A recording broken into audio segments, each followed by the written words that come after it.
Autolite and its 98,000 dealers bring you Mr. Robert Cummings in tonight's presentation of Suspense.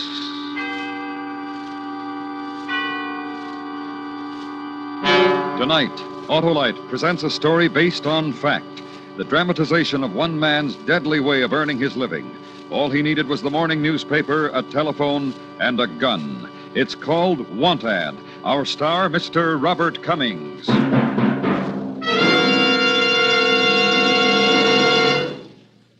Good evening. This is Harlow Wilcox. You, and I mean every one of you, have the opportunity of a lifetime.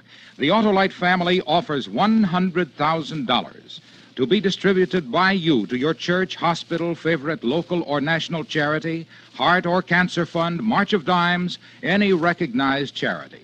And it's so easy to participate. Just visit the showroom of any DeSoto, Hudson, Plymouth, Studebaker, Dodge, Willis, Nash, Packard, Kaiser, or Chrysler dealer. Ask him for a registration form. Print your name and address and have him sign it. Now, here is Mrs. Cornelius Vanderbilt Whitney, who is famous for her work with charities. She, like thousands of others, wants to know more about the amazing Autolite Family Charity Fund. Thank you. This $100,000 Autolite family offer for charity sounds like a most extraordinary opportunity for all Americans to help their favorite charities. Can anyone register? Anyone in America, Mrs. Whitney. Mrs. Whitney will be back later to hear more about this great drawing. Remember, visit your Autolite family car dealer and sign up tomorrow. And now, Autolite presents transcribed Want Ad, starring Mr. Robert Cummings, hoping once again to keep you in suspense.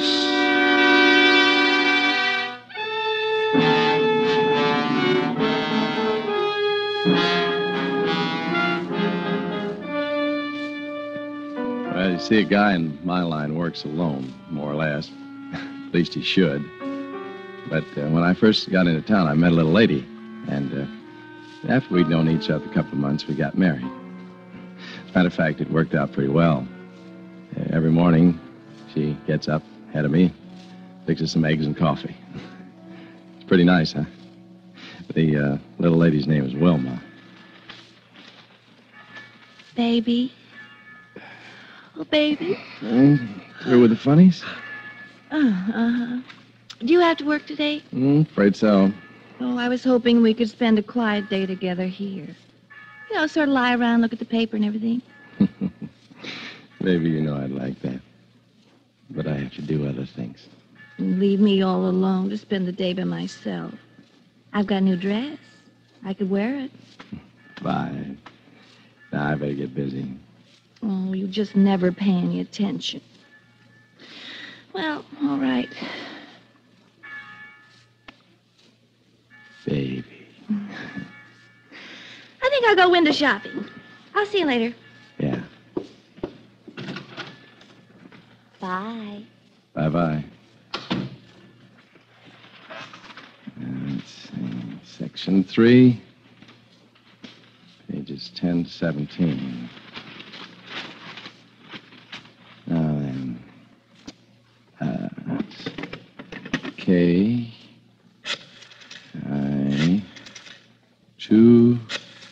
8. 9. 8. Hello? I'm calling about an advertisement in this morning's paper. Do I have the right number?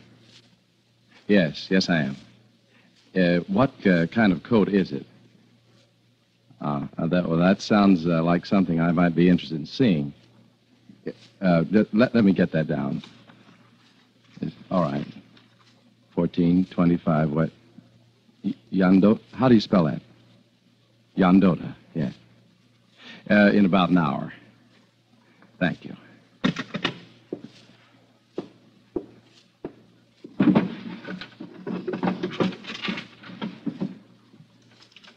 One for the money.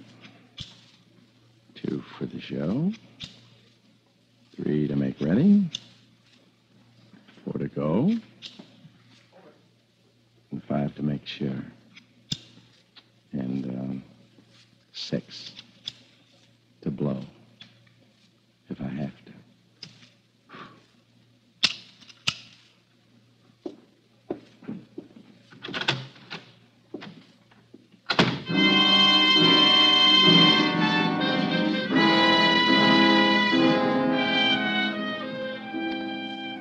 How many women can go out and plunk down the kind of money it takes to walk out of a store with a mink coat? Huh? Not many. For my dough, not any. That means where there's a mink, you can bet there's a boyfriend or a husband around to pay for it. Yeah. And you can bet when the coat's got to go that he's already gone. The lady's got to eat. Get it?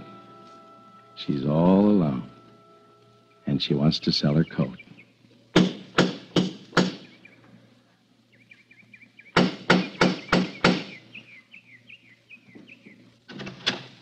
Oh, how do you do?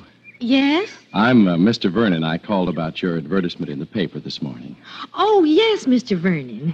You haven't sold it yet. Well, no, I haven't. Oh, that's good. Now, I don't want to do business with any dealer. I just don't want to be bothered with any dealers.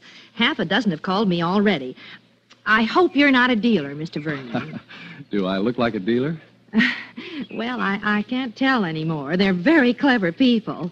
I just want to sell the coat outright to somebody. Not on any contingency basis or anything like that. Just sell it outright. You know what I mean. Yes, I know what you mean. But I'll have to see it before I can make an offer. Well, all right. Come in. Well, I'm Mrs. Phelps. Oh, how do you do? You have a very, very nice home here, Mrs. Phelps. Thank you. Have you lived here long? 2 years. Would you like to step in here, please? Oh, yes, sure.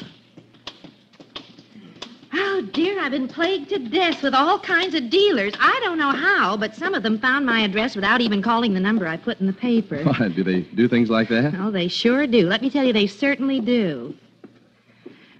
Well, there it is. Yes. That's very, very nice. Very, very nice. It's silver mink. Yes. Oh, say, could I ask you to put it on for me, Mrs. Phelps? It'd help me. You see, you're about my wife's size. Oh, sure. Well, you can see it's cut very full. Yeah. The sleeves are very full, too. See? See, bat wing sleeves. And cuffs, too. Makes the coat very luxurious. Yes, a lot of coat there. Just a lot of coat, Mrs. Phelps. Well, I love it. I just love it. My husband bought it for me a year ago, and I hate to have to sell it, but, well, I need the money. You can see that it's hardly worn at all. Uh-huh. See? Here, look at the lining. It's all intact. I don't think I wore this coat more than a dozen times. How much did it cost you retail, Mrs. Phelps? Well, Mr. Phelps paid $4,500 for it. These are the insurance papers. Now, you can see what they insured it for. Uh-huh. Now, I'll tell you right now, a friend has already offered me $2,800 for it. I wouldn't think of selling it for anywhere near that. I'd rather keep it. Would you think of selling it for $34? $34? Yeah. Well, that's still pretty cheap. Well, I don't have to tell you that a coat's a year old, $600 depreciation. That's not bad. I could possibly get the same coat for $38. Well, I doubt if you'll get a better offer than $34, Mrs. Phelps. I'm willing to pay for it right now. Well, I'll have to talk to my husband first. Is he here now? Well, he's not home right now, but he'll be here any minute. Could you come back this afternoon, or maybe you could I came to buy the coat now. I'm leaving town this afternoon. I thought you were ready to sell. Well, All right, Mr. Vernon. I'll take your offer. Good. But I don't know you at all. You understand you'd have to give me a certified check, or I'd have to keep the coat until your check cleared the bank. Well, I'll pay cash. I brought the cash with me. Oh.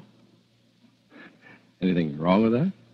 Oh, no, Mr. Vernon. I just didn't expect to sell it so quickly. I still have the box it came in. It's a perfectly lovely box. I'll give you that for nothing. Yes, I would like the box. You know, Mr. Vernon, you are getting a bargain, a real bargain in this coat. I tell you, my husband and I looked almost 2 years before we found a mink that, well, just suited. You know what I mean? Now, you can buy any fur coat, a mink or a sable. I don't care what it is. 30 days later, you hate the sight of it. But this one, your wife will never get tired of. Look, isn't this a pretty box? Yes, it is. Now, you tell your wife to be sure and keep it in a fur storage vault during the warm months. You have to take care of Mink. Now, that's all there is to it. Yes, I know. There's something like this you really got to take care of. Oh, my, I'm glad you came in the morning. I'll want to take the money to the bank right away. I'd hate to have to keep that much money around the house. I figured you would, Mrs. Phelps, so I won't bother giving you the money. What? But then you won't have to make a trip to the bank or worry about the money around the house. Oh, you mean you want to give me a personal check?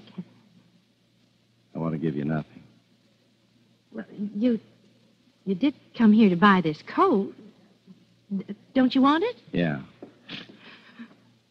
I want it, lady. Oh, you're a thief. I sure am. Now, don't scream. Don't open your mouth. Oh, don't hurt me. Please don't hurt me. Over there. Go on. Oh. Worth $4,000.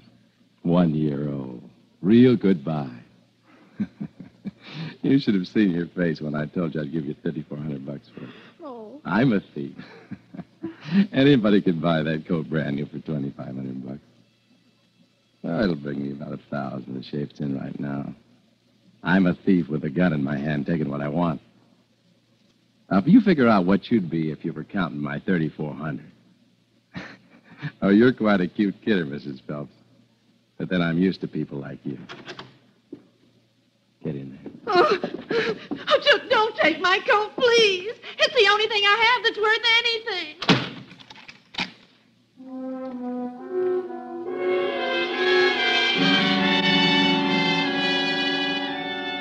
Well, that's how simple it works. I've been in the business for a little while now, and I know a few things about it. Of course, you got to watch your step and be ready for anything that happens, like today.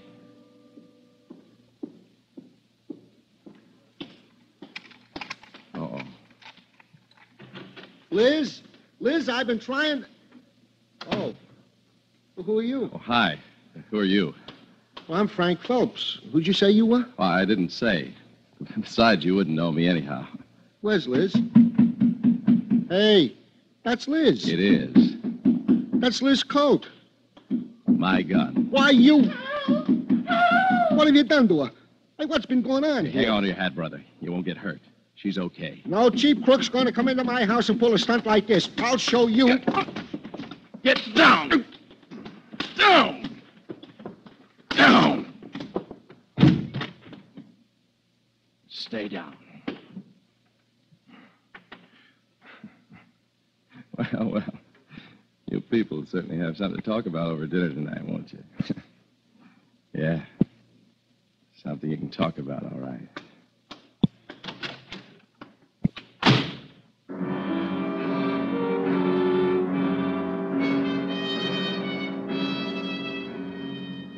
Now, when the hard part's done, and it isn't usually as hard as it was today, the next part's to get hold of a fence who can use a mink coat. Pretty easy. I use Walter myself. He takes the paint out of everything. I don't go to him. Just a little old phone call, and he comes to me. Sorry. Huh? You blew it this time, boy. I don't want this thing. It's too hot. Keep it. What's the matter? You getting touchy? I'm not getting anything. I just don't want to do business with you anymore. No, sir. Hey, now, wait a minute. Get your hands off of me, boy. Get your hands off of me. The smash makes you big time, huh? Is that it? A gun whip turns you into Class A stuff? Hands off of me, boy. The last time I'll ask. There's no sense in us arguing, Walter. I'm going to try very hard, but I don't think I'm going to like you anymore. You're a killer now. Huh? That guy Phelps died this afternoon. It's in all the papers. Well, he shouldn't have run at me. Is that what you're going to tell the cops when they drag you out of somewhere by the scruff of the neck? No cop's going to do that to me. They always grind off little punks like you, boy. You killed the guy. You beat him to death. You stole his wife's mink coat. There isn't any place they won't look for you, boy. And they know where to look for your kind. They won't stop till they find you. You're gone, boy. Just plain gone. Only you don't know it yet. So long.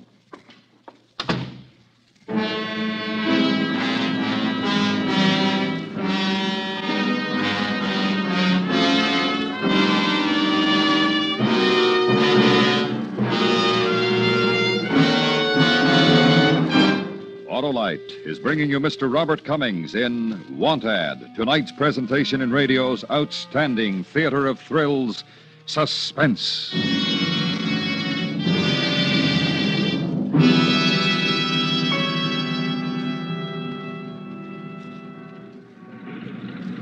Here you are, Mac. Your Hudson dealers. Thanks, Cabby, and here you are. Oh, thank you. Yes, sir. What can I do for you? Well, I'm Harlow Wilcox. I'd like to get some information on the new Hudson. Tonight, we are privileged to salute Hudson on Suspense as a distinguished member of the Autolite family. And you're saluting a great car, or I should say cars. Here's one of our 3 models, the new Hudson Hornet. Only 60 inches high, with that famous step-down design for the road-huggingest ride you ever had. And it has the new instant action engine with super induction. Mm-hmm. And what model is this? That's the 54 Hudson Wasp. More power, new styling, and a new lower price. And here's that new Hudson Jet, eh? Yes, sir. A new kind of car. Compact, economical, and really low priced. And of course, all these Hudsons are equipped with quality Autolite products. Well, thanks for your cooperation. Autolite is proud of its long association with the Hudson Motor Car Company and Hudson dealers everywhere. And now, Autolite brings back to our Hollywood soundstage Mr. Robert Cummings in Elliot Lewis's production of Want Ad, a story based on fact and well calculated to keep you in suspense.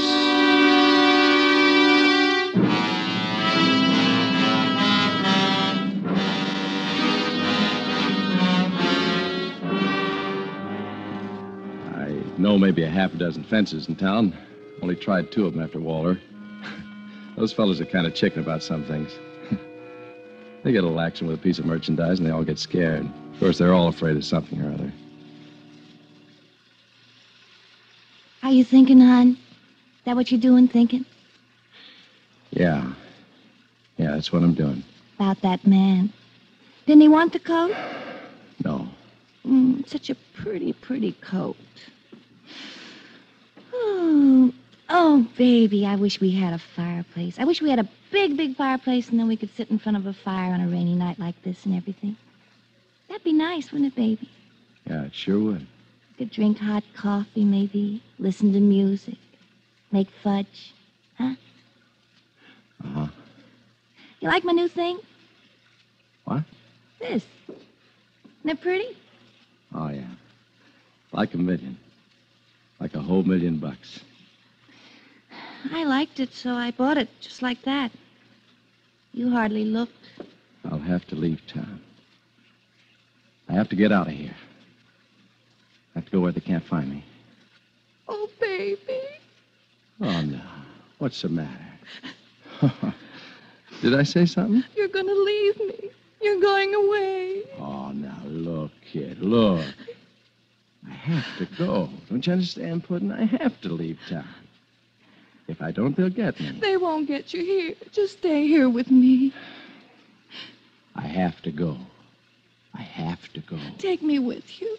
Huh? Let me go with you. We can have some real nice time, some other place the same as we did here. Well, Yeah, sure. I'll take you. Oh, baby. I'll take you. Oh, baby, you're so good to me. Nah. We haven't got time for that. We gotta get busy. We have to get a car first. Well, we haven't got any money. Look, how did I get that coat? How'd I get all those coats? Oh, but Ralph, you can't do that anymore.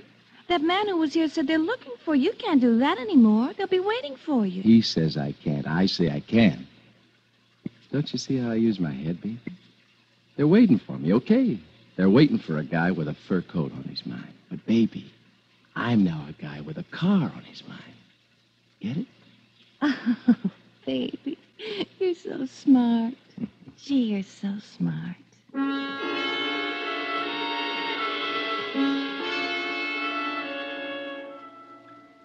sir, with little old Wilma wiggling around in my arms, I began to go over the new idea with myself. It was pretty good. The next day when the papers came out, I went right to work. Hey, baby, this is the one. Hey, this is the one. Which one is the one? This one, for sale. Like new, late model convertible private party. I just called. Oh, well, what was the matter with the others, baby? I told you, a man answered on the other calls. This time it was a woman who answered. Oh. It's the same thing. A woman trying to sell a car or a coat. She's alone. No one around. Makes it safer. Oh, I see. Do you like my new hat? Yeah, fine. It's a knockout, baby. Knockout. I'll wear it in the car. What kind of car did you say it is? Convertible. Big new convertible. Oh, we'll look swell going down the highway in a big convertible. Maybe we can put the top down. Yeah, we sure can. I told her we'd be right over to look at the car. Hey, you're coming with me. Yeah. It'll look better if you come with me. There won't be any trouble. I mean, the police are looking for you, aren't they? Baby, you let me worry about the police. There won't be any trouble at all. Just keep your new hat on. Come with me, baby. All right. I'll dress all up.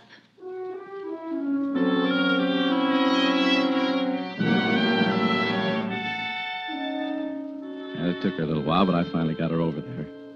It was a very nice-looking house. Just the kind of a place where they need a convertible to show off a little bit. My meat. Wilma thought it was a very nice place, too. Hey, baby. Hmm?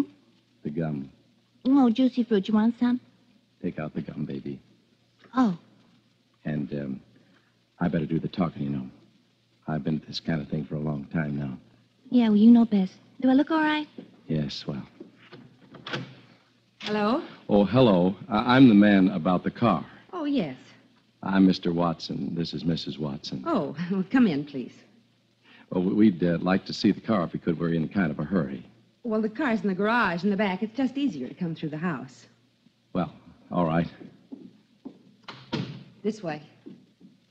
Yeah, there's something funny about this. What?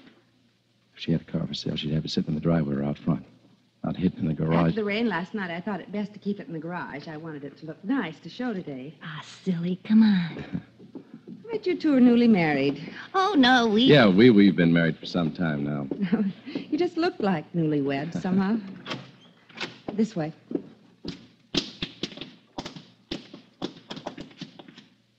Hello.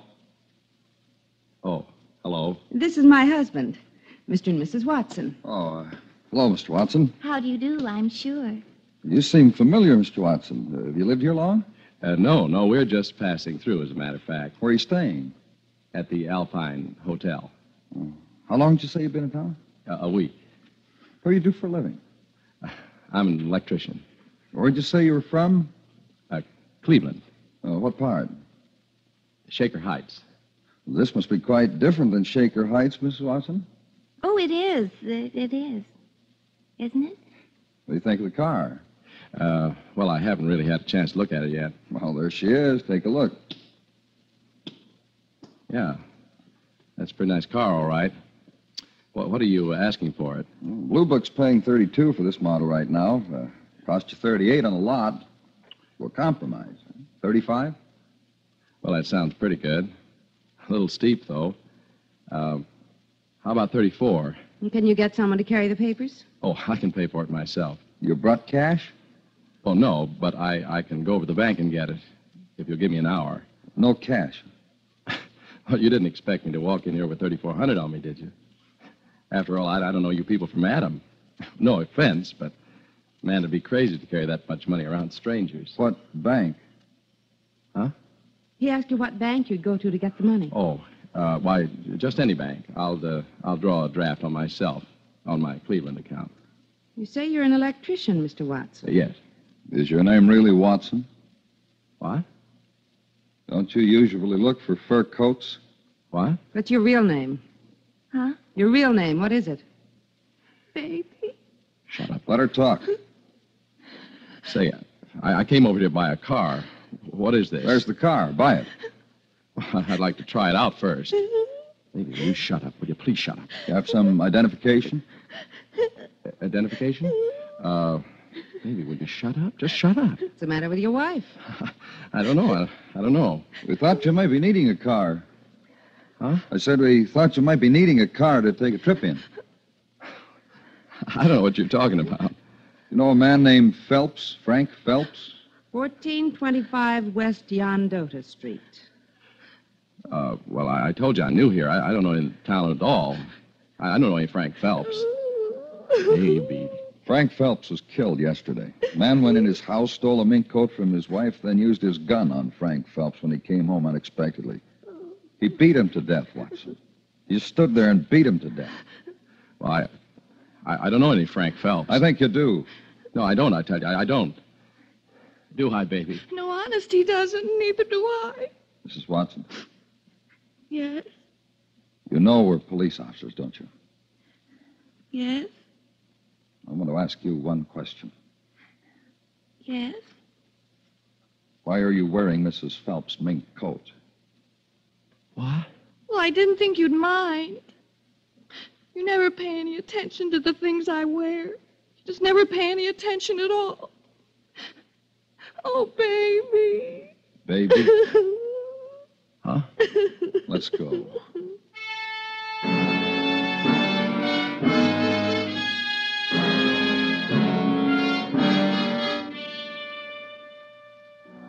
We went. And let me tell you this in case you want to think something over later. Always work alone. Always. That's one little old rule I'm sticking to from now on. Yes, sir. Now, the next time it'll be different. But that don't make any difference either. Because there isn't going to be any next time. For me.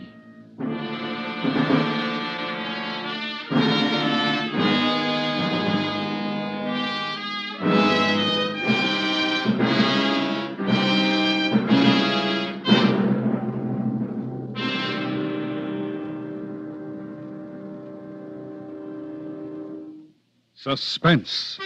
Presented by Autolite. Tonight's star, Mr. Robert Cummings. Here is Mrs. Cornelius Vanderbilt Whitney again to hear more about the $100,000 Autolite family charity drawing. Harlow, we leave the registration form with the dealer. And is that all we have to do? Yes, that's all there is to it. You don't buy anything, write any sentences, solve any puzzles. Just print your name and address, and you may be one of the 25 selected. And then those selected at the drawing in June may name the local or national charity to share this fund. Yes, they may name the church, hospital, national, or local charity that they wish to get a share of this huge $100,000 total from Autolite. Everyone should consider it a privilege to participate in this great offer. It may mean thousands of dollars to your favorite charity. And I am honored to help announce this generous offer. Thank you, Mrs. Whitney. Friends, go to any DeSoto, Hudson, Plymouth, Studebaker, Dodge, Willis, Nash, Packard, Kaiser, or Chrysler dealer. Help your church, your hospital, your charity, your community. Sign up tomorrow.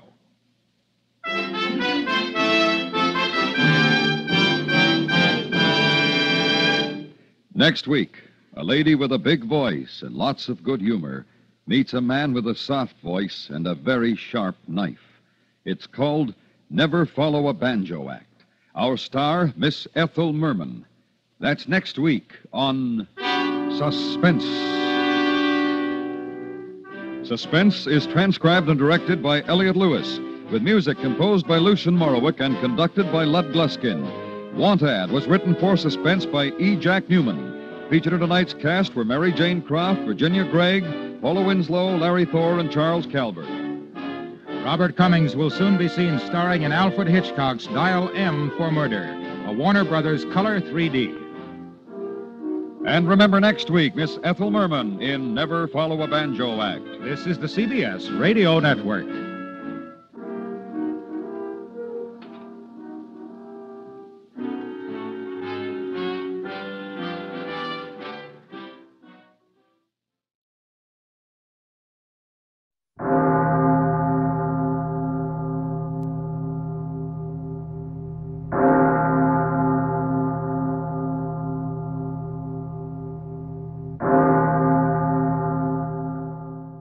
This week, guest quacking on the Baba Ghoulie Show, Waddle the Duck. And here's Waddle.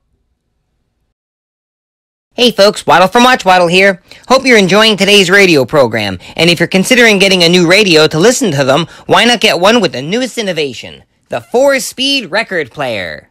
Because available now is our newest hits from Watchwaddle Production. Check out me and the gang and our hilarious, zany, and crazy tunes, filled with spoofs, gags, and jokes. Available in our playlist collection. Check them out for some cheap laughs and running gags.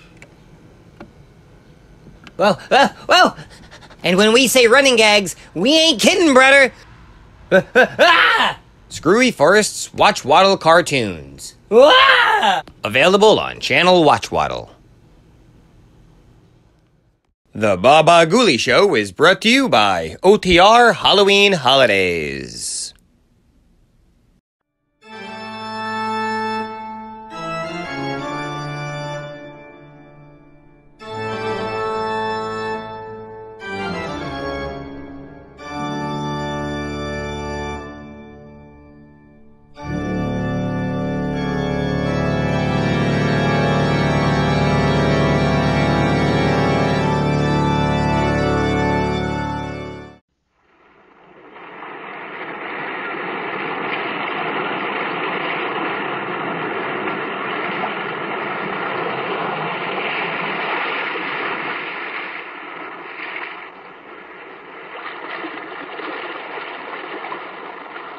The weird circle. In this cave by the restless sea, we are met to call from out of the past stories, strange and weird. Bellkeeper, toll the bell, so that all may know we are gathered again in the weird circle.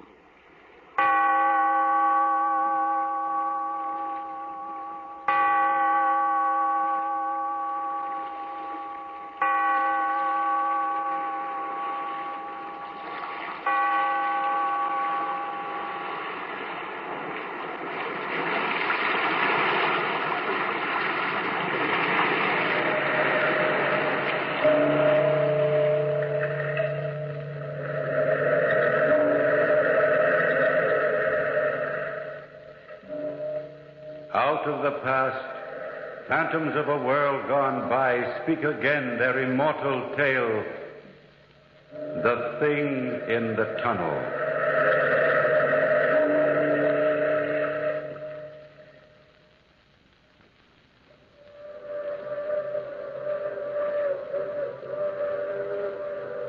Listen. That's the long moaning whistle of the through express, wailing through the lonesome night, crying like a lost and anguished soul in the mountains. Listen to it. I've heard that mournful crying for 10 years, and each time it reminds me of McGregor. Yeah, it reminds me of McGregor. My name's Kelsey, Howard Kelsey. I live out here solitary and alone because I like it. I hear nothing but the wind, and the passenger and freight trains roaring through the canyons and the arroyos of the Clearwater Range, and, of course, myself. I'm a lonely man, sure. I got too many memories. Ah, there she comes. She's through the tunnel now. The Statesman Express, 12-car Pullman roaring like a blast of thunder for home. Ah, McGregor. McGregor, are you flagging her through once more? I met McGregor by accident. In those days, I was new to this country, and I lived here with a fellow named Pike, an old-time prospector. He had a voice of sandpaper and a heart of stone. He didn't like me, and I didn't like him. But prospecting kept us together for a time.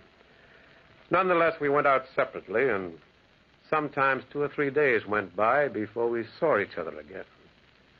I first met McGregor on one of those trips. I'd come through some valley in the Clearwater Range, and just as day was beginning to fall, I found myself on top of a steep embankment, overlooking a gleaming set of rails. The air was dead silent, the mountains around me purple and velvet soft in the setting sun. It was all so still and so silent that, well, for a moment I felt the whole world had died. But just then, suddenly, I saw somebody move down by the tracks. I cried, "Hello, below there! Hello!" Well, the man spun about and stared up the track in the opposite direction. I called again, "Hello, below there! Hello!"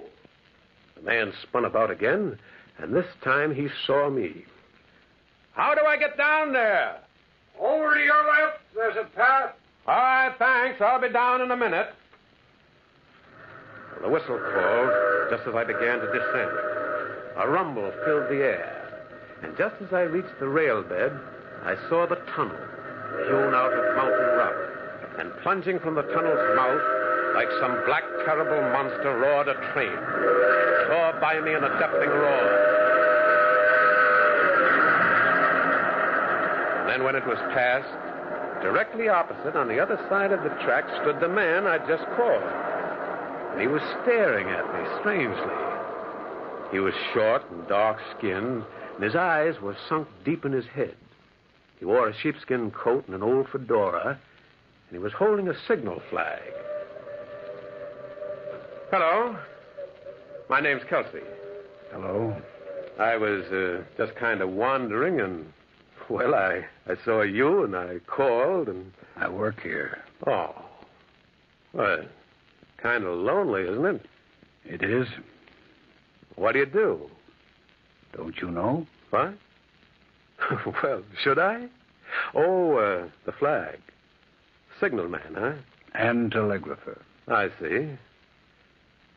Say, look, if I'm breaking any regulation by being here, I mean, well, you look as if I was thinking that maybe I've seen you before. Where?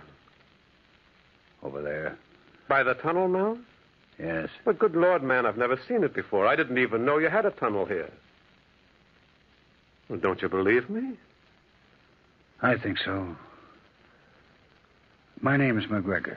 I'm glad to meet you, McGregor. My signal shack's just down the road. I've got some coffee inside. I'd be glad to share some. Like you said, it's lonely here. Very lonely.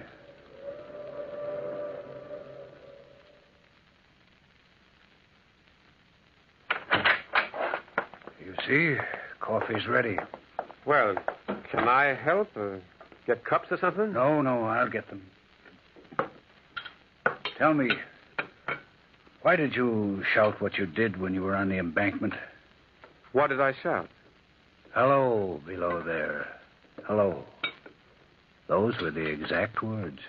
Well, I don't know why I shouted them especially. Are you sure?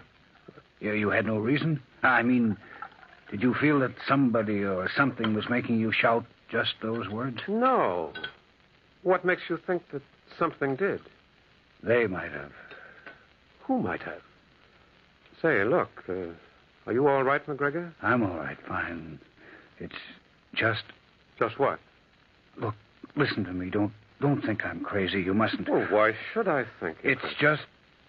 Well, when you see something, it's there, isn't it? I mean, it's real when you can see it and hear it. It's not a dream or a nightmare when you can see it there night after night. It's real, isn't it? Isn't it? What in the world are you talking about? Put that coffee down. Over here. You'll spill it. Say, you'd better put it down and answer your key. Say, look. What's the matter with you? What are you staring at that telegraph key like that? Stop it. Stop it. Stop it. Stop it. Leave me alone. Let me out. Let me out. McGregor! Well, I stood there in the little shack, dumbfounded. And by the time I roused myself out of it, McGregor was coming back. He came into the shack, and his face was haggard, and his eyes strained wide and unseeing. He shut the door. It's gone. What's gone? What are you talking about, McGregor? Are you sick or something? It was there. I saw it. Why does it come back? Why? Now, look, sit down, man. Calm yourself. You're not yourself. You better answer your telegram. I can't. There's no one to answer. It's him that's doing it. But who is him? Can't you understand it? It's a warning. An accident signal. And he's sending it. He's sending Now it. listen to me. This can't go on. Stands there night after night in the tunnel's mouth, and he shouts frantically, "Hello, below there! Hello! Look out! Clear the track! Clear the track!" Been going on for a week now, standing there and shouting in such an agony. It's the wind you've been hearing, It's man. not the wind, it's him. Him. He's outside now in the tunnel mouth. You've been dreaming things. Then look for yourself. Look for yourself. I will. Well, I walked up the tracks toward the tunnel. And then I saw it. I stopped dead. And I stared. And there, standing in the tunnel's mouth, wrapped in an eerie radiance, stood a figure. I could see him clearly. One hand waving frantically, and the other hiding his face. And I could hear his voice, like something out of the tomb, pleading. Hello, below there. Hello. Look out. Look out. Clear the track. Clear the track. And again that train whistle moaned amongst the hills. And all the time I watched him, he stood there waving, dressed in what seemed to be a short coat and a beaver hat. Look out. Clear the track. Clear the track. McGregor! Bring a lantern, McGregor. Aye, he gives his own light. Bring out a lantern. We're going up to him. He must be real. And McGregor brought out a lantern. And up the twin gleaming rails we moved. The lantern cast a wan pool of light about us. And as we walked, it shook madly, running long, sharp shadows at our feet. And it was cold, so cold, my body shivered. My hands were as nervous as an old man's hands. And now the voice of the thing in the tunnel got louder and louder, and it was sepulchral, hollow sounding, and torn with grief. Look out. Look out. Look out. McGregor, do you know him? Do you know him at all? No, he's not real. All week he stood there and called. Clear the track. Clear the track. He's waving his arm in such a frenzy. He's warning me. He's warning me. But of what? Hello, of what? below there. Hello. When we are close to him, seize him. Yes. Yes. Seize him. I'll seize him. Stop it, McGregor. Do you hear me? Stop. Yes, I'll stop. I'll stop. Pull yourself together, man. We'll be near him in a few moments now. I'll try. That whistle. Where's that whistle from? No trains due now. McGregor. What? Are you ready? Yes. Look out below there. Look out. Clear the tracks. Clear the tracks. Now. I've got it. What? He's gone. It's gone, Kelsey. Down the tunnel, quick. Yes. Vanished under my hands. Like a puff, he disappeared. Come on, McGregor. In the tunnel. Come on. Look sharp, McGregor. He must be in here. He couldn't disappear like that. The dead can. The dead can. Stop it, McGregor. Now look about. Do you see anything? You won't find him. You won't. He's not real. You won't find him. You won't. He's dead. He's a ghost, a specter, a vision of death. He's the dead trying to warn me. But of what? Tell me of what? Of what? Of what? And we did not find the thing in the tunnel. After a while, we went back to the signal shack. McGregor, I said. Yes? How long have you worked here? Some 6 months. Why? What brought you to this? I needed a job, and there was one here. The other signalman before me was killed. Killed? Yes, a train caught him. Captain Beaver, that was his name. What? Eh? What was his name? Captain Beaver. That's what they called him, on account... What's the matter? Didn't you notice, McGregor? Notice what? His hat. The thing's hat. What about... Kelsey? Yes, McGregor. It was a beaver hat. A beaver. He's there again. I'm going outside. Wait, the lantern. I want to see. Hello, below there. Hello. Clear the track. Clear the track. Look, McGregor. Look, his hat. It is, Beaver. I never noticed. Look out. Look out! Then it's him. The other signalman come back from the dead. But why? Why? What's he trying to warn me of? Tell me, Kelsey. Tell me.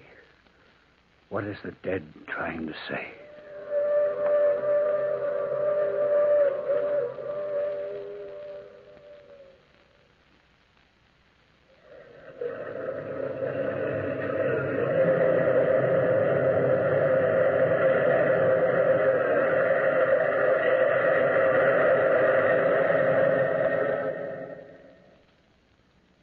At dawn, McGregor's relief came. A young, sullen-looking boy named Carter. They both used a sleeping shack a few hundred yards away from their station, and it was to this shack that McGregor took me. Well, after a while, I fell asleep for, I don't know how long, until... Kelsey. Kelsey, wake up. It's time. Wake up. What? What is it? What's the matter? It's time for me to go on. Oh, I feel as if I only just fell asleep. You can stay here if you want to. No, I want to go alone. Well, there's the 9 o'clock express coming through. We better go then. We left soon after, and when we reached the embankment, evening was coming down. And with each step, I felt my heart thudding. The question loomed in my mind like a flame. Was the thing in the tunnel mouth? Was it there? The evening express screamed again through the hills, and its pitch suddenly seemed lifted to a tense agony. And when we reached the tracks, my eyes were strained with staring. Well, we went up to the shack. Inside, we asked Carter if anything had happened while he was on. Nope, he said, as dull as ever. He shook himself into a heavy Mackinaw and said so long and walked out. We heard his footsteps fading. We listened to them as if they were the last living sounds we'd ever hear. And then they were gone. And we stood in the shack, hearing only the whistle of the express coming down the hills. Maybe he won't come tonight. Maybe the thing has left us at last. Maybe. I dreamed about that all day. Maybe he's given up and I won't ever hear or see him again. Even though you think it's trying to warn you or something? Of what? Of what? What's there to be warned of for a whole week? Maybe it's all a lark, a joke. A dead man's joke. Take it easy, McGregor. Tell me, Kelsey, please tell me. Am I going crazy? Maybe I'm seeing and hearing all this in my own brain. I can't tell anymore. I can't. I'm so tired. It would be pleasant to escape, to forget. If I am going crazy... McGregor, stop it. If you're mad, then so am I. I've seen the thing. Then what does it want? What does it want? There, it's him. It's him again. He's outside. He's come back. McGregor! I raced out after him. He was standing there between the glistening rails. And in the tunnel mouth, wrapped in its unearthly radiance, stood the thing, waving and calling. Clear the tracks. Clear the tracks. And then I became aware of the faint rumble of a train. The express. McGregor, get off the tracks! Get off the tracks! Clear the tracks. Clear the tracks. I seized McGregor and I pulled him off. And it was just in time. Like an incredible, fiery-eyed monster, the express engine roared out of the tunnel mouth.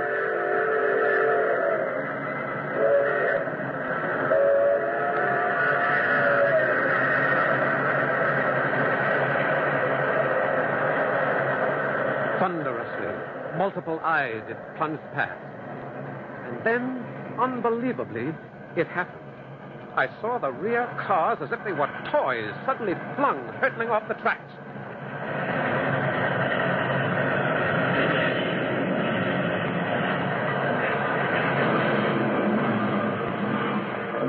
A fearful grinding and crashing filled the air, and along the embankment there was a turmoil of twisted steel and fire. A sheet of flame leapt up. Smoke poured in billowing clouds from the terrible wreckage, and it screamed. The night was torn with the cries of the injured and the dying. McGregor, get to your telegraph. Call for help. McGregor! So this is what it was warning me about. Will you get to your key? There are people dying. Look in the tunnel mouth, Kelsey. Look, the thing's in the tunnel mouth. Clear the tracks. Clear the tracks. Kelsey, he's still calling it. He's still warning me. This wasn't it. There's something else. There must be something else. With the first sign of dawn, it disappeared, faded. And with the first sign of dawn, full emergency aid reached this lonely station. We worked all through the night and early morning. And it wasn't until mid-afternoon that McGregor and I parted company, he to his shack and I to mine. We promised to meet again soon, but it was some 4 days before I saw McGregor again. One morning, I heard some rapping on my door. Come in. McGregor. Hello, Kelsey. Come in. Shut the door. He's moved, Kelsey. Moved? The thing. He's moved. He's no longer in the tunnel mouth? No. It's left it. Good. Is it? Well, isn't it? The thing's not in the tunnel mouth anymore. It's gone. Isn't that? It's not gone, Kelsey. What do you mean? 2 nights ago, it moved. I don't understand, McGregor. I don't understand it myself, Kelsey. But 2 nights ago, it wasn't in the tunnel mouth. It appeared further down the tracks.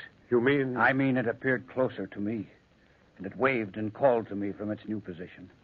Last night, it appeared even nearer in another position. But why? Can't you understand why? It's frantic, Kelsey. Frantic. It can't get me to understand what it wants to warn me of from the tunnel mouth, so it's coming closer. Maybe its time is running out, getting shorter. Shorter. Well, maybe it was only an illusion. Is the thing itself an illusion? No. I tell you, it's trying to reach me to tell me something, Kelsey. You mustn't go back. That's just it. I mustn't stay away. I mustn't. You've got to stay away. Can't you see? Maybe what it wants to tell me will ease it. Maybe it's an anguished, damned soul, and I can free it. I don't know. Maybe it's about a different accident. Or what? Or maybe it's about myself. Maybe it's a message to me alone. Maybe that signalman's come back from the grave just for me. I can't go away. I can't. I've got to wait until it reaches me, until I understand, until I know. And in the falling dusk, we came down the embankment, hearing at the same time the first signalings of the Northwest Limited, the Statesman, winding through the Clearwater Range.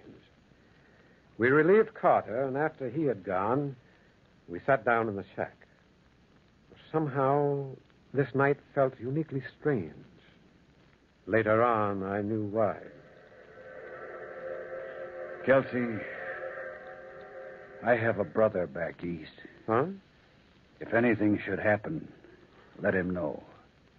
I'll write his address. Now, stop that nonsense, McGregor. It's not nonsense. I feel it tonight. There's something... You'll let him know, please. You will, won't you? Well, this is foolish. All right, I will. But nothing's going to happen. That's the Statesman. It's in the canyon now. I wish I were on it. Going past, never stopping. I wish... Kelsey. Yes? Why don't the dead lie still? Haven't they had enough of living? What insane desire drives them back again? If you don't leave off these ideas... The telegraph key's all right, isn't it? Why? See if the key's all right, Kelsey. Try it. Tap it. Now, McGregor... No. See. He has to be able to reach me. If the key's not working, how can he? Tap it. Well, all right. There. It's fine. It works fine. And it's strange. Where is he? Where are you going? Outside. I've got to see. Now, will you please come? Something wrong, I know. I've got to reach him. I've got to... McGregor! McGregor, the key. Signalman. Captain Beaver, where are you? The guy, McGregor, where are you, Signalman? He was calling the thing. And all at once, I was seized with terror. I ran out. There in the moonless night, I saw McGregor walking up the tracks, moving slowly, calling, walking like a lonely, bewildered hunter in the immense starry night of the mountains. Where are you, Captain Beaver? I'm coming. Where are you? But something was wrong, because the thing was not visible. Even McGregor was aware of it. He halted uncertainly for a moment, his head turning in all directions. Can't you find me, Captain Beaver? McGregor, looking for you. Is something wrong? Tell me. What should I do? Tell me. The train, McGregor! The train! And then suddenly, as if it were a trick of magic, the air flared luridly beside McGregor, and the thing stood there. McGregor touched it. Captain Beaver, I'm here. What is it? Tell me. What are you trying to tell me? Look out. Clear the track. Clear the track. And again the whistle blasted the air. I saw McGregor staring, fixedly, face to face with the thing, as if he were listening. I saw the thing waving and shouting, but all at once I did not hear its words. And I knew that it was speaking to McGregor. Now I know what the thing was trying to warn McGregor of. And McGregor knew it, too. He found it out too late. The train and his own death. I saw McGregor's face contort with horror as he listened to the thing. And then suddenly he spun around, staring wild with fear at the tunnel. And plunging, like a cyclopean-eyed monster, the train roared down. The whole picture in that moment burned into my brain. The thunderous locomotive, McGregor, transfixed with horror, and the eerie, gesticulating thing. And then the engine was upon it.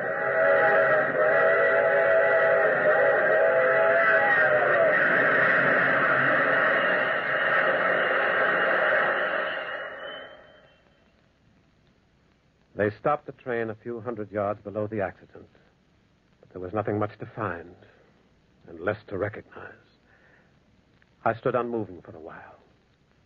This was what the thing had tried to warn McGregor of. This. His own death.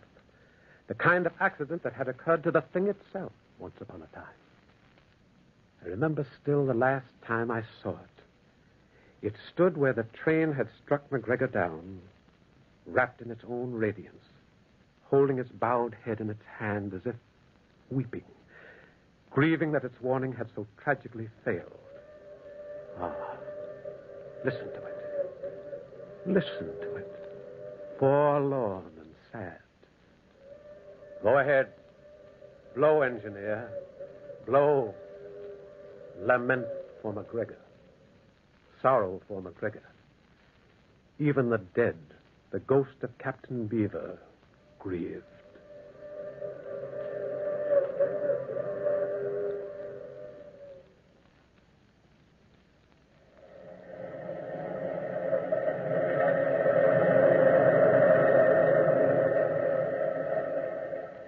From the time-worn pages of the past, we have brought you the story, The Thing in the Tunnel. Bellkeeper, toll the bell.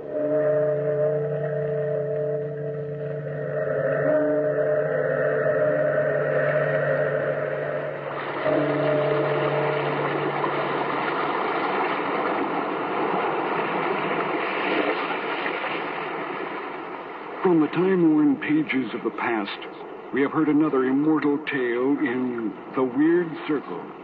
Bellkeeper, toll the bell.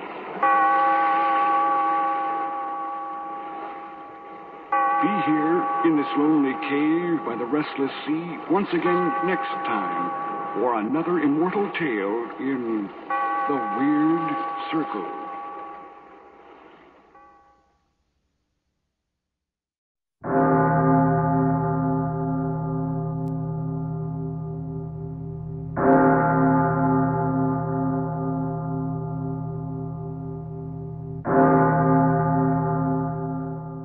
From San Francisco comes Rice-A-Roni, the San Francisco treat. Rice-A-Roni, the flavor can't be beat. One pan, no boiling, cooking ease. A flavor that is sure to please.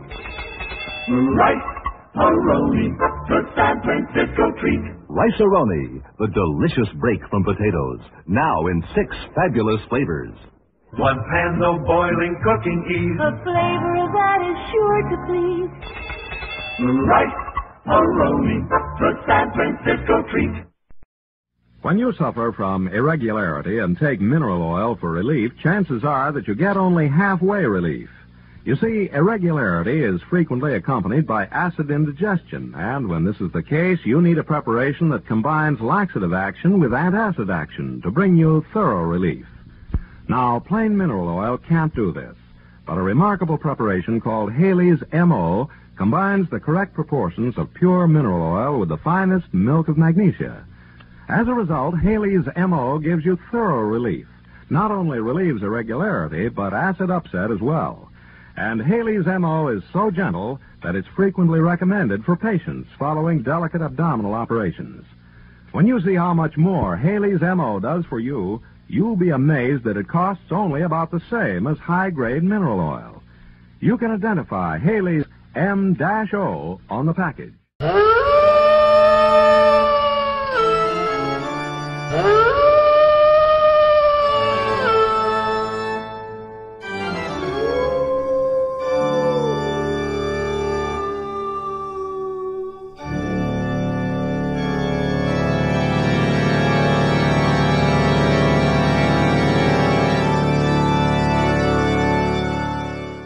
Mummers in the Little Theater of the Air.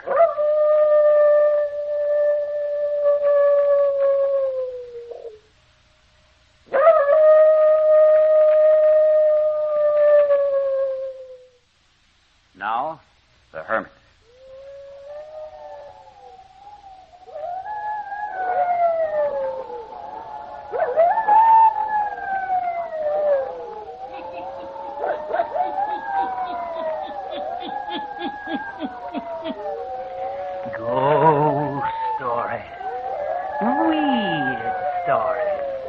Murders, too.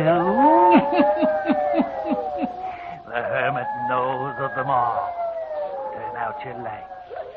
Turn them out. Have you heard the story? The mystery of the thing? Then listen while the Hermit tells you the story.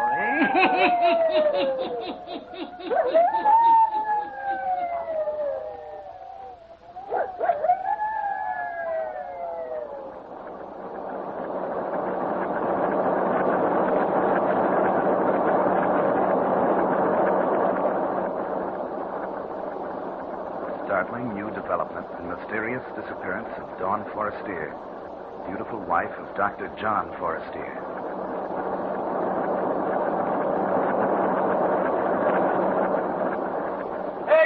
Hextree, you two in Forestier case.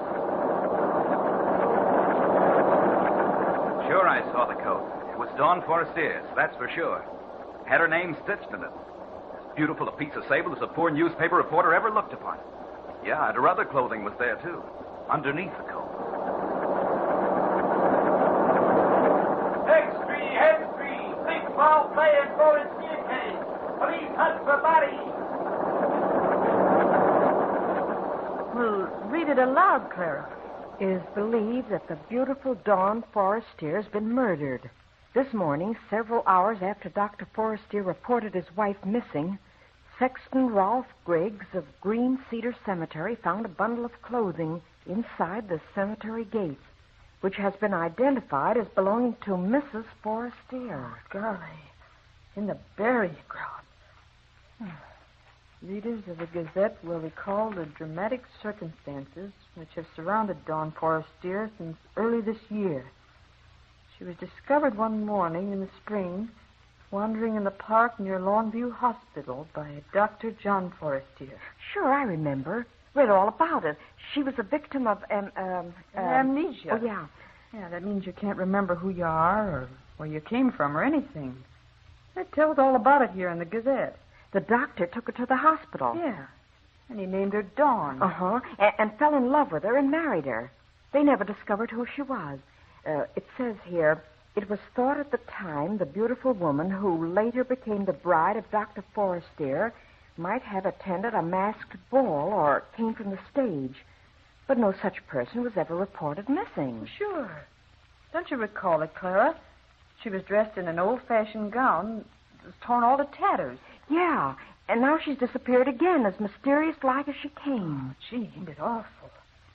You know, Clara, I kind of got it figured out.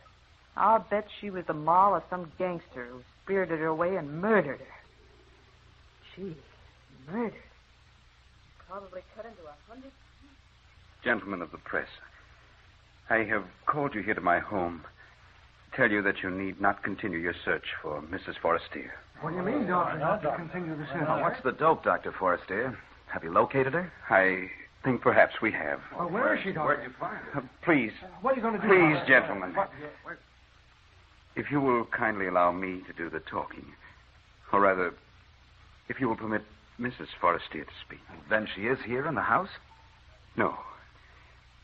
My wife will speak to you through a letter she left behind for me.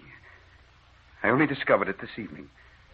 For you see, she had placed it in a volume of verse from which I often read to her. Oddly enough, I had thought I would never want to open the sonnets from the Portuguese again. It was against my will that I turned to it this evening. Perhaps guided by dawn. Who knows? Who can say? It was here I found her letter to me. What is in the letter, Dr. Forrester? I'm about to read it to you. There will be a few passages I will omit. They are personal messages meant only for my eyes. But here is the story of the disappearance of Dawn.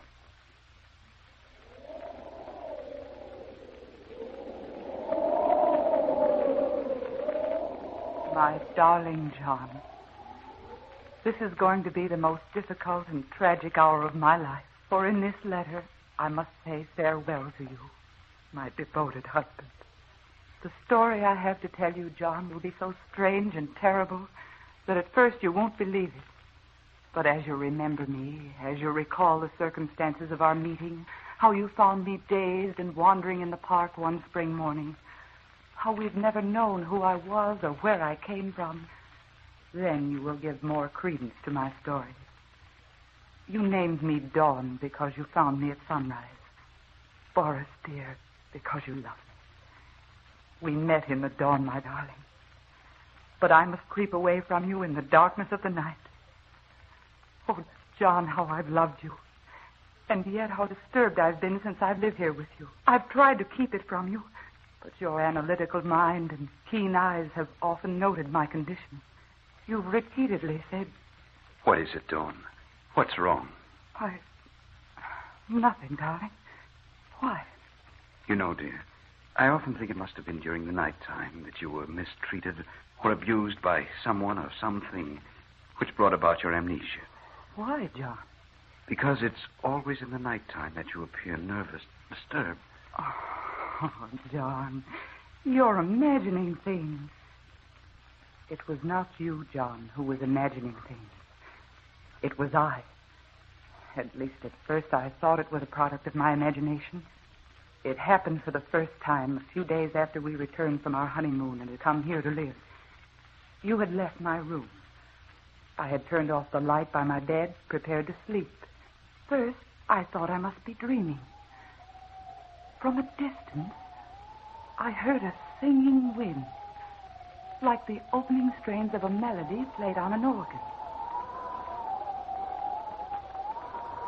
Something quickened within me. I seemed to know the melody. I thought to myself, everything is going to come back to me. I shall know who I was before I became Dawn Forrester. I listened intently. And then as I was listening, my outer bedroom door seemed to light up. Yes, that's it, to light up. I sat up in bed. A street light shining through my window made the thing that materialized against my door very discernible. I could see that it was something phosphorescent. It glowed and shimmered in the half-light. Then I could see that it was taking a shape and form, the form of a human being. For many seconds I looked upon it, too frightened to speak. Finally, I got out the words, "What are you?" There was no answer. When I spoke, it disappeared. In the morning, I was convinced I'd dreamed it all. But the next night, the same thing occurred again. Once more, I was aroused from a half-sleep by the music of the wind. The second time, the glowing figure seemed to be closer. I spoke again. "Who are you?" This time, the figure didn't vanish so quickly after I'd spoken. It lingered a few seconds and then faded away like a picture on a screen. This materialization occurred for 7 consecutive nights. It was then, John, that I asked a favor of you. Remember? John? Yes, darling? Would you think it too bold of me if I asked if we might go away for the weekend? No, darling. I wish we could. I've noticed how nervous you've been the last few days. I'm sorry, dear.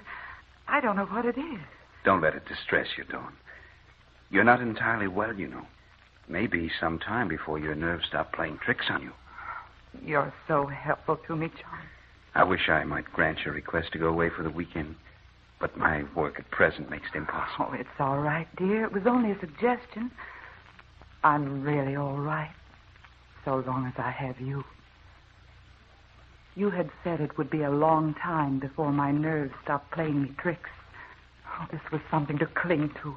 It was silly of me to get upset. No human figure really materialized in my room. It was my nerves playing me tricks.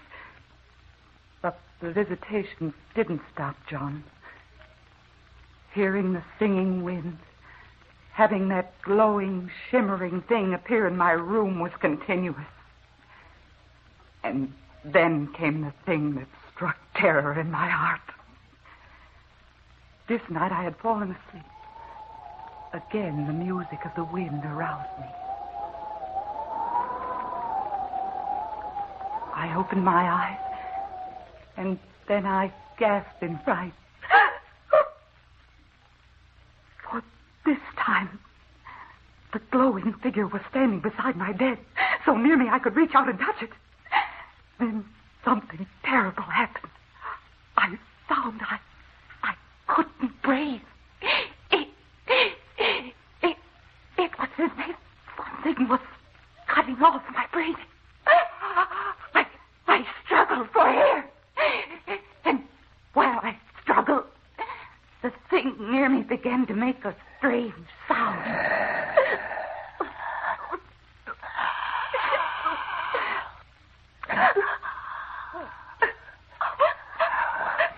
Then I sensed what was happening.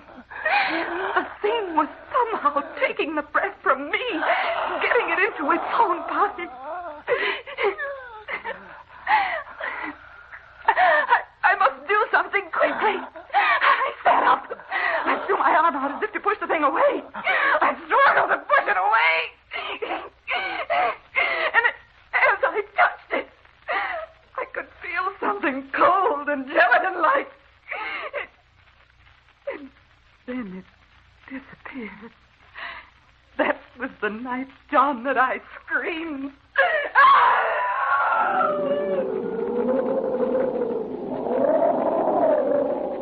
Darling, what is it?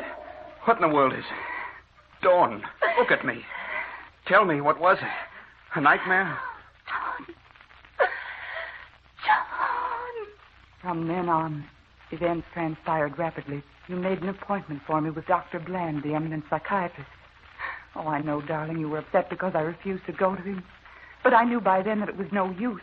The thing was growing bolder all the time. Many nights it stood over me in my room, and without touching me, was yet able to take the breath from me and command it to enter its own body. As it did this, night after night, it became stronger, and I became weaker. You will recall vividly what occurred 2 weeks ago tonight. We were invited to the Westings for dinner, and we accepted. An hour before we were to leave, I sat at my dressing table, putting the last finishing touches to my makeup. It was only dusk outside. Never had the thing appeared but in the nighttime. I was brushing my hair when I heard the melody of the wind.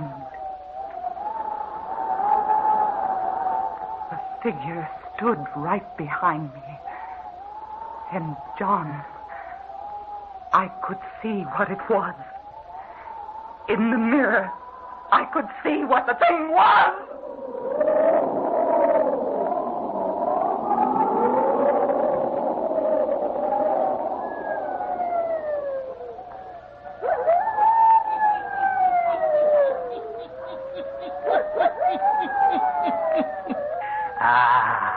And what can be the thing that haunts and torments the beautiful Dean Forestier, eh? The hermit who knows all the weird and terrible happenings on the earth. The Hermit will tell you all before the night is done, yes. And now, the Hermit.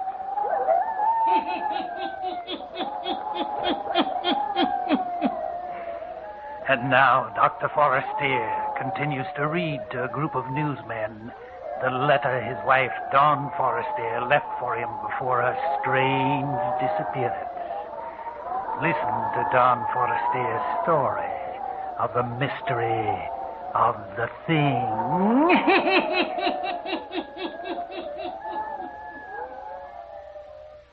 This, John, is going to be the difficult part to make you believe. That as the thing stood behind me at the dressing table, I could tell what it was. We didn't go to the Westings for dinner. Instead, you put me to bed. I shouldn't have allowed you to accept, darling. You haven't been up to par for days. I'm going to call Ralph in to see you tomorrow. You don't look well, darling. Don't call anyone in, dear. It'll do no good. Nonsense, honey. There are very few things that medical science can't cure these days. And believe me, darling, I'm going to have you well again. Your doctor friend came. He gave me medicine to take. Oh, I knew it was no use at all. And yet I would do anything to humor you. For the thing that I now recognized was getting so strong that it was always near me. As I grew weaker, it grew stronger. And I wondered that you couldn't hear it breathing in my room. Now it had a power over me. A strong, compelling power. It was the master. I, almost a slave. Night before last, it exerted its will for the first time. It compelled me to rise from my bed. It was so strong now, it could actually make sound. Come with me. Come with me. As I rose from the bed, its phosphorescent glow seemed to envelop me. We moved toward the door, and it opened without the touch of a hand. We seemed to glide down the stairs, out of doors. The wind that touched my face was like the refrain I'd heard over and over again. We moved along the street, I and the thing. With great speed, we covered the streets and were soon on the outskirts of the city. I could see now the place which was our destination. Then I mastered all the willpower left me, for I understood clearly all the dark things I'd not known before. But John, there was you. I couldn't go to this place where the thing was taking me. I couldn't enter there without somehow leaving word for you. I struggled. I fought with my adversary.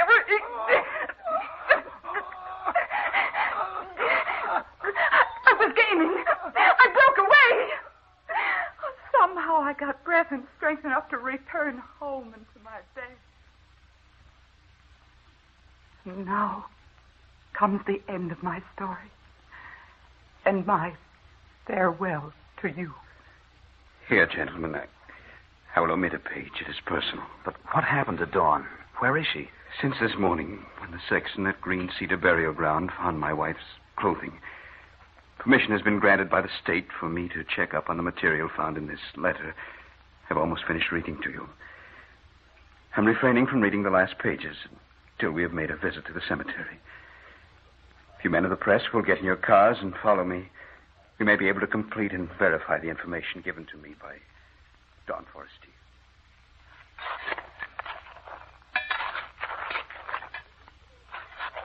Hello, Dr. Forestier. The men have nearly completed digging. Thank you, Sexton. What goes on, Dr. Forestier? As you can see, these men are engaged in opening up a grave. What for, Doctor? We've come to the casket, Doctor. Very well, Sexton. If you will please open the box. Yes, sir. Can you lift the casket out, boys? Right.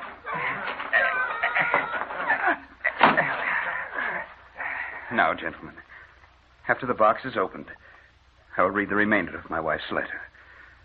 Open it, please, Sexton.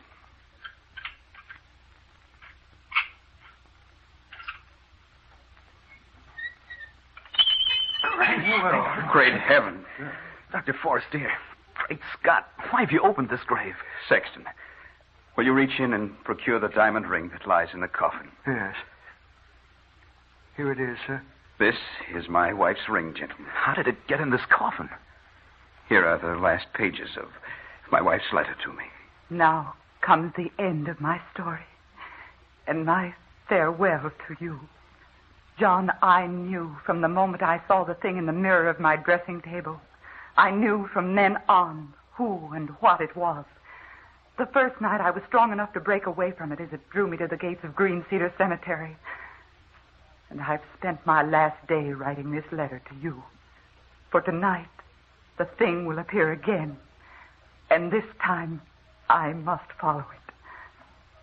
I must follow it to the grave, John. Into the grave. I know how it will be. The thing, the protoplasm that has appeared before me so many nights and has grown in features and strength, will absorb me until I'm no longer a living person, and I must follow it. First, I will hear the music of the wind. Then the thing will appear, and I will be dissolved into it. John, my darling, in case you don't believe my story, open the grave near which you will find my discarded clothing. For I'm wearing the ring you gave me, my love. I'm wearing it as I return to the grave. For you see, John, the thing that I saw in the mirror, that which has gained power over me, is I, John. It is my own ghost, come to claim me to return to the grave from which I broke away.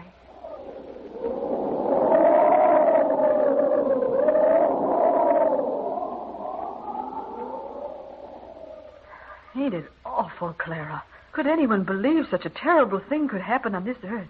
It's almost too horrible to talk about. Yeah. There, when they opened that grave, lay a decayed skeleton. Wearing the same satin gown that Dawn Forestier was wearing when she was found wandering in the park by Dr. Forestier. And there was Dawn's ring inside the casket. Yeah. It says here in the Gazette that the inscription on the tombstone over that grave read, Lila Manton. And Lila Manton was a famous actress 85 years ago. She died one night very suddenly, just as she was to appear on the stage. Her cue to appear on stage was an organ playing. The music was written by the man Lila Manton was going to marry that night after the theater play was over. And the name of the man was David Forestier. He was a relative of Dr. John Forestier. But she died that night. The marriage never took place. What do you think it means, Clara? Does it mean that Lila Manton returned from the spirit world to live out her life that was ended so suddenly? Sure, I think so. But her ghost body made her come back to the grave. Well, that's how I got it figured out.